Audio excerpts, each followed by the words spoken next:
नमस्कार, मैं विपुल कुमार कर्ण। आप देख रहे हैं मार्गदर्शक न्यूज। मार्गदर्शक न्यूज में आपका स्वागत है और आप अभी देख रहे हैं मार्गदर्शक न्यूज पे हमारा खास शो, खास मुलाकात विपुल कर्ण के साथ।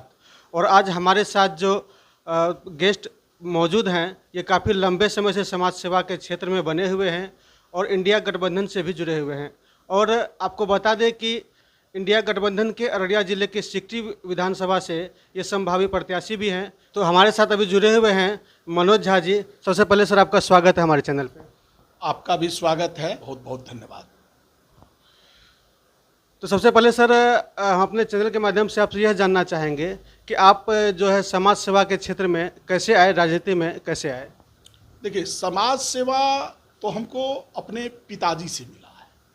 ये पिताजी भी हमारे समाज सेवी थे और जो लोग भी पटना आते थे सबका देखते थे। हम लोग बचपन से देखे और देखते देखते ही समाज सेवा का भाव अंदर से जगा। और आज भी मैं कई लोगों का सेवा करता हूँ, हर एक क्षेत्र में मैं किया हूँ। जैसे कि आपके क्षेत्र में लोगों से ही सुनने के लिए मिला है कि आपने बहुत सारे लोगों का मदद किया है, बहुत सारे लोगों का आप सपोर्ट करते आ रहे हैं। तो किस तरह से आप लोगों के बीच रह रहे हैं, किस तरह से उनका सपोर्ट कर रहे हैं? देखिए, सपोर्ट में ऐसा है कि मेरा क्षेत्र पड़ता है सिकटी विधानसभा। बहुत ही मतलब गरीब विधानसभा कहिए, बहुत गरीबी है हम लोगों के यहाँ, कोई देखने वाला नहीं है। और वो लोग जब बीमार पड़ते हैं तो पटना आते हैं, कोर्ट कचहरी का काम होता है तो पटना आते हैं। पटना यहाँ से 400 किलोमीटर है, वहाँ रहने का कोई व्यवस्था नहीं है। और जो भी विधायक हुए उन लोगों के पास एगो रूम नहीं रहता था कि लोग को रहने दे। अगर रूम में व्यवस्था भी कर देता तो मैं देखा हूँ, मच्छर काट रहा है, बिछौन का चद्दर नहीं हुआ करता था, उन लोगों को नीचे में लेटा घसटा के किसी तरह रात गुजारा करता था, उसके बाद इलाज करता था। ये सब जो देखा मैंने, तो मैंने क्या किया, वहाँ एक गेस्ट हाउस बना रखा है, 2-3 कमरे का गेस्ट हाउस है। आज भी लोग जाते हैं, उसमें रहते हैं, इलाज करवाते हैं और वहाँ से पटना आते हैं। कई लोगों के पास तो भाड़ा नहीं रहता है और ये पिछले 15 सालों से मैं कर रहा हूँ। भाड़ा नहीं रहता है, 500 भैया दाद भग नहीं तो घर पहुँच जाए। तो उस स्थिति में हम उन लोगों को वहाँ से भेजते हैं। यही सब समाज सेवा है। दूसरा चीज़ है कि देखिए, मेरा भाई मुखिया बना, मेरा भाई सब दिन पटना रहता था। मेरा काम ही इतना किया हुआ था कि भाई जाके वहाँ मुखिया बन गया। मुखिया बनने के बाद तुरंत मैंने एक एम्बुलेंस फ्री दे दिया वहाँ। इसके बाद पंचायत में मेरा ये सरकार भवन के लिए ज़मीन नहीं थी। मैं अपने पैसे से खरीद कर पंचायत सरकार भवन के लिए मैंने लगभग 30-35 डिसमिल मैंने दिया है। आप पता लगा सकते हैं। समाज सेवा का यही सब काम है, मैं करता रहता हूँ। आपके विधानसभा क्षेत्र में अभी आपको क्या लगता है, क्या क्या कमियां हैं जिस क्षेत्र में आप काम करेंगे? कमी की जहाँ तक बात कीजिएगा, कुछ है ही नहीं मेरे विधानसभा में। आप जाइए एक बार, विपुल जी, आप वहाँ पर सिकटी जाइएगा ना, तो लगेगा क्या कि आज भी आज़ादी के इतने साल बाद भी, माननीय मोदी जी के आने के बाद भी, 12 साल बाद भी जो स्थिति है, रुआं कांप जाएगा। वहाँ रुआं कांप जाएगा। भ्रष्टाचार चरम पर है। पुल वहीं गिरता है। अररिया जिला में सबसे बड़ा पुल अगर कहीं गिरा है तो सिकटी विधानसभा में गिरा है। आप जाके पता लगाइए। रोड की जो स्थिति है, खास करके सिकटी से इधर जो आप पलासी तरफ जाएंगे, बिजवाड़ तरफ जाएंगे, तो रोड की जो स्थिति, कालू चौक तरफ चले जाइए, रोड की जो स्थिति है जर्जर है। 50% रोड बना है, 50% अभी कमी है। इसके बाद आप स्वास्थ्य क्षेत्र में जाइएगा, स्वास्थ्य क्षेत्र में तो कोई काम ही नहीं हुआ क्या? हॉस्पिटल बना, बड़ा हॉस्पिटल बना, लेकिन वहाँ पर इलाज नहीं होता है क्योंकि डॉक्टर की कमी है। कोई डॉक्टर है ही नहीं, नर्स क्या इलाज करेगी? हाल फिलहाल की बात है, मैं अपने एम्बुलेंस से पेशेंट को भेजा और उसको रेफर कर दिया, कहाँ? तो अररिया जाइए। क्या था? मामूली सा चोट लगा हुआ था। अब चोट का इलाज के लिए भी आपको अररिया जाना पड़े, इससे बड़ा दुर्भाग्य क्या हो सकता है आज के डेट में?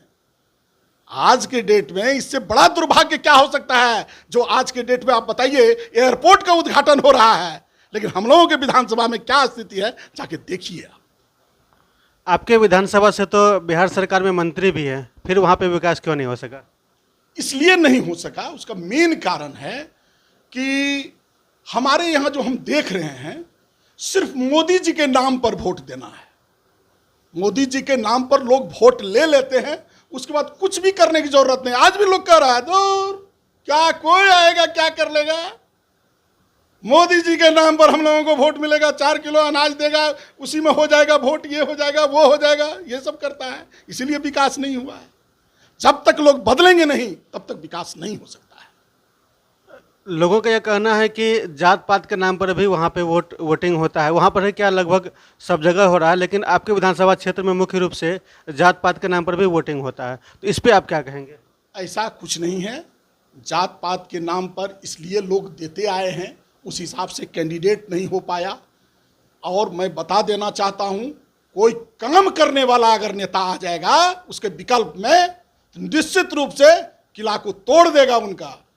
और इस बार आपको मैं बता देता हूं, मेरा जात कम ही है, लेकिन इस बार उनको मैं धूल चटा दूंगा, ये मैं बता देता हूं। कोई जात पात नहीं चलेगा। अभी कोई जात पात, वहां जो कह रहे हैं ना आप कि जात पात, अगर जात पात करना रहता तो मैं जो सेवा कर रहा हूं इतने दिनों से, किसी को जात पूछ के मैं सेवा नहीं करता हूं। कोई आ जाता है, कोई आज तक मैं नहीं पूछा हूं कि आप किस जाति के हो, कभी कुछ नहीं। आपके विधानसभा में सुंदरनाथ धाम है, उसका भी सौंदर्य विस्तार के लिए, उसको भी उस मंदिर का विस्तार के लिए जो फंड दिया गया है उस पर काम भी शुरू हो गया है, इस पर आप क्या कहना चाहेंगे? निश्चित रूप से होना चाहिए। ये तो हम लोगों का सौभाग्य है, सुंदरनाथ धाम पर माननीय मुख्यमंत्री जी ध्यान दिए, और मैं माननीय मुख्यमंत्री जी को धन्यवाद देता हूं कि सुंदरनाथ धाम को विस्तार के लिए कुछ धन दिए हैं। और जो भी बने, हम बने, कोई बने, माननीय मंत्री जी ही हो, निश्चित रूप से उसका विकास के लिए और भी, मतलब उसको तो एक हम समझते हैं पर्यटन स्थल के रूप में घोषित करवा देना चाहिए। इतना तो हो जाना चाहिए पर्यटन स्थल, और हो सकता है। सोच रखेंगे तो निश्चित रूप से पर्यटन स्थल सुंदरनाथ धाम हो सकता है। आपका जो विधानसभा क्षेत्र है वह बाढ़ग्रस्त क्षेत्र है, और वहाँ पर बाढ़ के समय में लोगों को काफ़ी समस्याओं का सामना करना पड़ता है। तो इस स्थिति में अभी तक तो हर नेता वहाँ पे वादा करते आए हैं कि वहाँ पे उसका उपाय किया जाएगा, लेकिन अभी तक इसका समाधान नहीं हो पाया है। लोगों को कष्ट झेलना ही पड़ रहा है, बाढ़ में लोगों को परेशानियों का सामना करना ही पड़ रहा है। यदि आपको जनता चुनती है तो आप इस पर किस तरह से काम करेंगे? देखिए, 6 पंचायत अभी है हमारे सिकटी विधानसभा में, जो फुल्ली 6 महीना तक डूबा हुआ रहता है। 6 महीना। आज अभी बता देते हैं कि अभी बाढ़ नहीं आई है, लेकिन आप चले जाइए, सालगोड़ी तरफ चले जाइए, घोड़ा चौक तरफ चले जाइए, आज भी लोगों को पानी में, इतना पानी में पार होना पड़ता है, जबकि बाढ़ नहीं है अभी, इतना पानी में पार होना पड़ता है। ये 6 महीना ये दुर्दशा रहता है। चचरी का पुल, आज भी चचरी के पुल पर चढ़ेगा भारत का आदमी, और भारत देश का अगर आदमी चचरी के पुल पर चढ़ता है तो ये हम लोगों का दुर्भाग्य है। ऐसा नहीं होना चाहिए। और माननीय मंत्री जी आपदा प्रबंधन मंत्री हैं, चाहेंगे तो 6 पंचायत का दशा को चेंज कर सकते हैं, वहां कभी बाढ़ नहीं आएगी। चाहे तब हर एक पंचायत में वहां कुछ अलग व्यवस्था करना होगा, बड़ा सोच रखना होगा, और बड़ा खर्च भी है। तो जब हम लोग 12 करोड़, 20 करोड़, 25 करोड़ पुल में खर्चा कर सकते हैं, तो हर एक पंचायत में अगर 10-10 करोड़ करके खर्चा कर देंगे, सारा का सारा बाढ़ का पानी जो है बाहर से निकल जाएगा, नदी में हम जोड़ देंगे उसको। एक रोड में बहुत बड़ा हमारे पास, हमारे दिमाग में सेट है कि चूंकि मैं भी इंजीनियर हूं, कि उधर से शुरू करेंगे, जहां से बाढ़ हम लोगों को इन करता है पानी, वहां से शुरू करेंगे, अंतिम वो जो है छोर, वो किशनगंज वाला जो नदी है महानंदा वाला, उसमें जोड़ देंगे उसको, और चला जाएगा पानी उधर, कभी बाढ़ नहीं आएगी। लेकिन सोच को बदलना होगा, करना पड़ेगा, कुछ जो है अपना मतलब व्यवस्था सरकार के पास रखना पड़ेगा। और ये क्वेश्चन बार बार उठाना चाहिए विधानसभा में, माननीय जी को अभी क्वेश्चन बार बार उठाना चाहिए। हमारे सांसद महोदय को भी लोकसभा में क्वेश्चन उठाना चाहिए। एक बार तो वो सांसद साहब उठाए थे, हम देखे भी थे, लेकिन वो तो पूरा अररिया जिला पर है, हमारे सिकटी विधानसभा के लिए कुछ नहीं हो रहा है। कुछ ही महीने पहले सिकटी में ही परड़िया घाट पे जो बकरा नदी पर पुल बना हुआ वो गिर गया था, इस पे क्या कहेंगे? उसी के लिए तो मैं अभी बता रहा था कि वो पुल जो है, अब बताइए कि 12 से 14 करोड़ रुपया पूरे का पूरे पानी में चला गया, आज भी नाव पर, चचरी पर। और मैं पिछले 3-4 महीना पहले मैं पैदल यात्रा पर था, उसमें मैंने देखा, मैं भी चला उस पर, मतलब चचरी का पुल लगा हुआ था, और लोगों से मैंने पूछा कि ये जो पानी बढ़ जाएगा तो फिर लोग क्या करेंगे, यहाँ चचरी का पुल भी तो ध्वस्त हो जाएगा। बोले हाँ, ये चचरी का पुल ध्वस्त हो जाएगा और हम लोगों को नाव का सहारा लेना पड़ेगा। पिछले बार हम गए भी थे, एक टाइम्स ऑफ अयोध्या का वो चैनल वाला भी आया था, हमको बुलाया था, हम गए थे। बहुत खराब, बहुत दुर्दशा है। मतलब सिकटी प्रखंड के लोग कुर्साकाटा प्रखंड में जाने के लिए कम से कम 16-17 किलोमीटर घूम के आना पड़ेगा। मतलब पहाड़ा चौक जाइए, वहाँ से वो कुआड़ी पहुँचिए, कुआड़ी से तब कुर्साकाटा पहुँच सकता है। तो अब सोचिए यही क्या स्थिति है वहाँ की। इस बार अररिया जिला से 6 विधानसभा क्षेत्र है, इसमें से कितना विधानसभा महागठबंधन ले रही है? मुझे इस बार लग रहा है 110%, मैं 110% के दावे के साथ कहता हूँ 6 का 6 महागठबंधन के खाते में जाएगा। नशाखोरी को रोकने के लिए आप उस क्षेत्र में किस तरह से काम करेंगे? नशाखोरी को रोकने के लिए सबसे पहले तो ये जो नेपाल बॉर्डर से जो सप्लाई हो रहा है स्मैक का, उसको मैं रोक दूंगा, उसको रोकवाना। उसके लिए क्या रोड मैप है आपका? उसके लिए तो भारत सरकार से बात करनी होगी। जो एसएसबी का जो वहाँ कैंप लोग बनाए हुए हैं, उसमें बहुत बड़ा घोटाला होता है, वो सब पर जो है काम करना पड़ेगा। सरकार से मिलके, केंद्र सरकार से मिलके, राज्य सरकार से मिलके उस पर काम करना पड़ेगा। कई बार लोग आरोप लगाते हैं कि प्रखंड कार्यालय में काफ़ी भ्रष्टाचार व्याप्त है। इस क्षेत्र को आप किस तरह से देखते हैं इस चीज़ को, और इसके लिए कैसे काम करेंगे आप? विधायक या प्रतिनिधि चाह लेगा ना तो 1 पैसा का भ्रष्टाचार नहीं होगा, 1 पैसा का नहीं।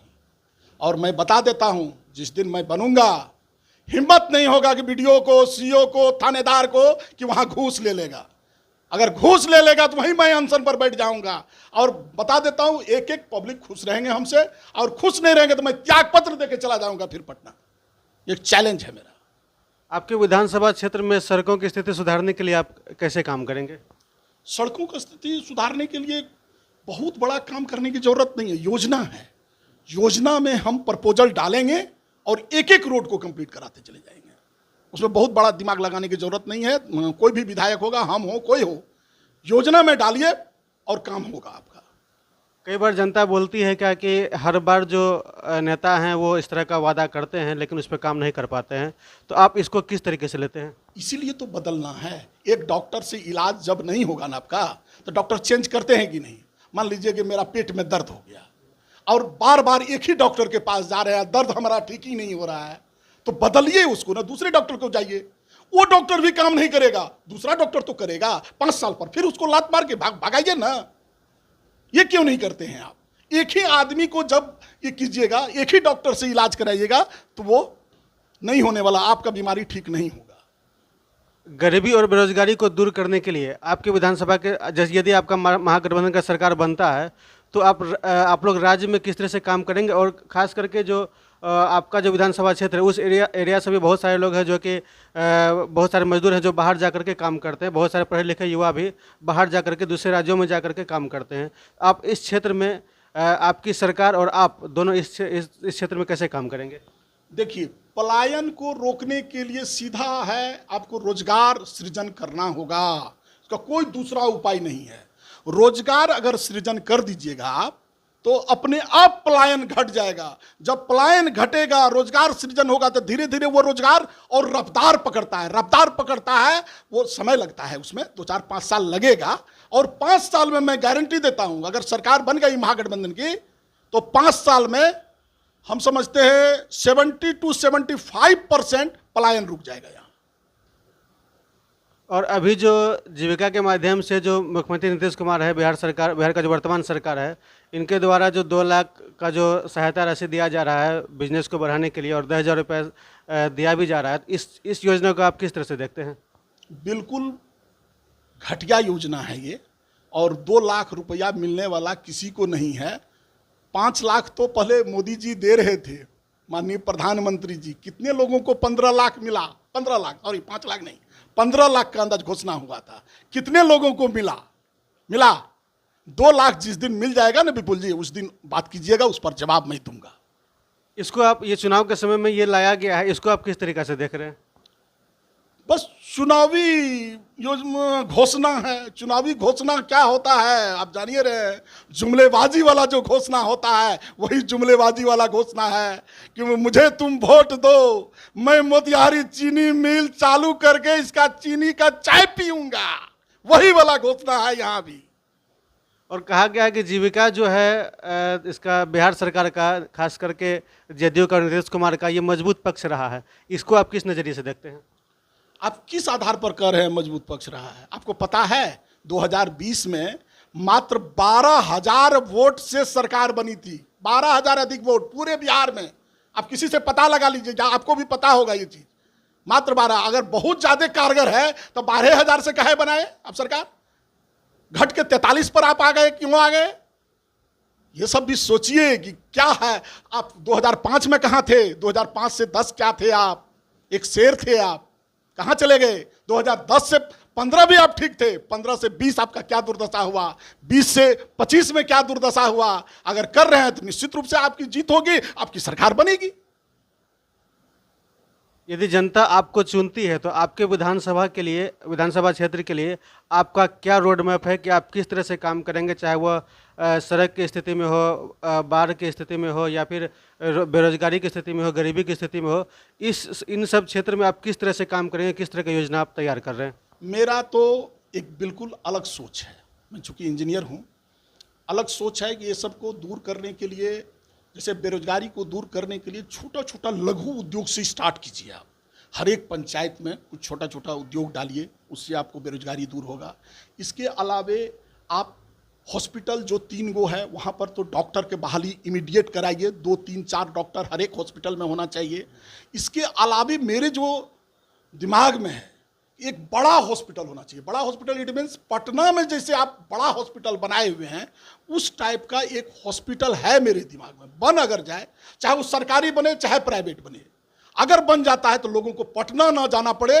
यही मेरा रोड मैप, बड़ा रोड मैप है ये। क्या पूर्णिया के तरह अररिया में भी मेडिकल कॉलेज बनना चाहिए?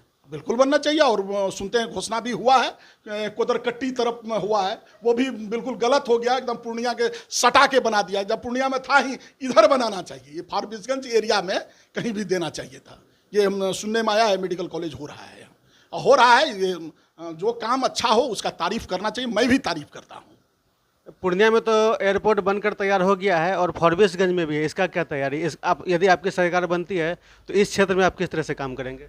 देखिए, एयरपोर्ट का जो मामला होता है ना, वो बिल्कुल केंद्र सरकार का मामला होता है।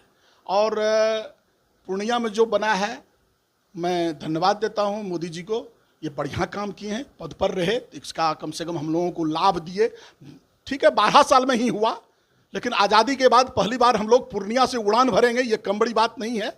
और मैं माननीय सांसद साहब को भी धन्यवाद देता हूँ और माननीय प्रधानमंत्री जी को भी धन्यवाद देता हूँ। ये बहुत बड़ा चीज़ हम लोगों को दिए और हम मांग करते हैं कि फारबिसगंज में भी एक एयरपोर्ट हो ताकि हम लोगों को सुविधा मिले। अभी जो अररिया से गलगलिया ट्रेन चला है, इसमें कहा जा रहा, सांसद साहब अपना क्रेडिट ले रहे हैं, और कुछ लोगों का यह भी कहना है कि यह जो योजना था, यह जो तैयार किया, यह जो शुरू हुआ है, इसमें अररिया के पूर्व सांसद तस्लीमुद्दीन साहब का भी, जो उनका भी योगदान था। तो आप इसको किस तरीके से देख रहे हैं?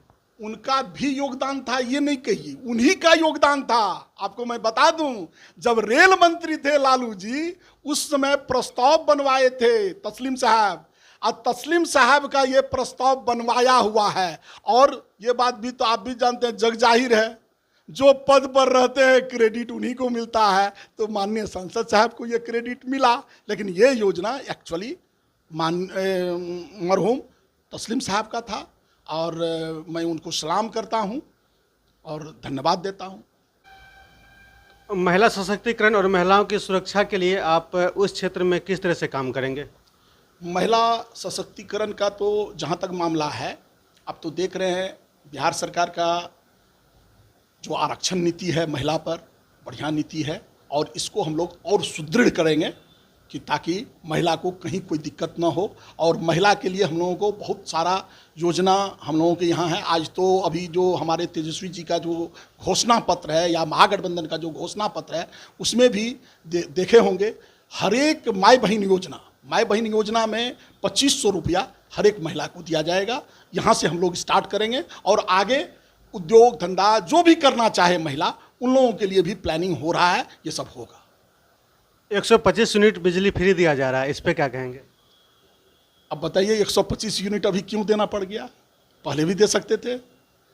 अगर माननीय तेजस्वी जी हल्ला करके नहीं कहते कि 200 यूनिट बिजली फ्री देंगे, 200 यूनिट बिजली फ्री देंगे, हर एक घोषणा पत्र में तो तेजस्वी जी का है या नहीं है। तो उसी के डर से ये 125 यूनिट बिजली फ्री किए। बाप रे बाप, अब तो जो वोट है सब चला जाएगा, कुछ हो तो दो, तो कुछ हो तो आया। इसके लिए मुख्यमंत्री जी को मैं धन्यवाद नहीं देता हूं, मैं माननीय तेजस्वी जी को धन्यवाद देता हूं। वृद्धा पेंशन में भी बढ़ोतरी किया गया है। 400 कितना मिलता था? 400। कल तक तो 400 नहीं मिलता था, अब कितना मिल रहा है? 1100। 400 से आप आए 1100, डर से ना आए, क्योंकि हम लोगों का घोषणा पत्र है 1500। तेजस्वी जी ने घोषणा किया है हर एक वृद्धा को मैं 1500 रुपया दूंगा। उसी के डर से ये 1100 किया गया है, और ये भी डर से ही किया गया, सीधा जानिए। जैसा कि आप देख सकते हैं कि वृद्धा पेंशन में बढ़ोतरी किया गया है, 125 यूनिट बिजली फ्री दिया जा रहा है, जीविका के माध्यम से जो है बिजनेस के लिए आर्थिक मदद भी किया जा रहा है। तो आपको क्या लगता है कि इन सब के बाद आप किस तरह से अपने वोटर को साध पाएंगे, किस तरह से आप अपना सरकार बना पाएंगे? देखिए, वोटर की जहाँ तक बात कीजिएगा तो मैं कहूँगा जितने लोग वोट दिए हैं सब वोट दे के बीमार हैं, मतलब इलाज कराए, सब इस सरकार से, मतलब इस डॉक्टर से किसी का इलाज नहीं हो पाया। कितना हूँ कर देगा ना कि हई दवाई दे दो, हाँ विटामिन दे देते हैं, तो सब विटामिन दिया गया है तत्काल के लिए। और आप भी जानते हैं विटामिन से खड़ा कर सकते हैं आप आदमी को। विटामिन देने के बाद कोई भी डॉक्टर जब विटामिन देता है तो थोड़ा सा ताकत बढ़ता है शरीर में, तो वही थोड़ा सा ताकत आया है, लेकिन दौड़ नहीं सकता है। दौड़ेगा तेजस्वी जी की ही जब सरकार बनाएंगे, उस समय लोग दौड़ेंगे, महसूस करेंगे कि हम लोगों को क्या मिला और क्या मिल रहा है। आप ही जानिए 2500 कम नहीं होता है। 1500 रुपया, मतलब 400 से सीधे 1500, 400 से 1100 इसलिए किया गया है कि दिख रहा है कि वहाँ 1500 मिलने जा रहा है। हमारा तो जो भी वोटर है, जो भी 43 सीट लाए हैं, उस ठीक है, एक नेताजी बोलते हैं ना कि हम 25 के अंदर रख देंगे, नहीं तो हम राजनीति करना छोड़ देंगे, वही हाल हो जाएगा जो भी हो। अंत में आप हमारे चैनल के माध्यम से अपने विधानसभा क्षेत्र की जनता को क्या संदेश देना चाहेंगे? मैं एक ही संदेश देना चाहूँगा कि आप बदलिए। मोदी जी के नाम पर 400 वोट के 400 अनाज, 4 किलो अनाज के नाम पर, 5 किलो अनाज के नाम पर तो इतना दिन वोट दिया। और अपने को देखकर, अपने को समझकर बदलिए। बदलिएगा, एक अलग सिक्टी दिखाई पड़ेगा।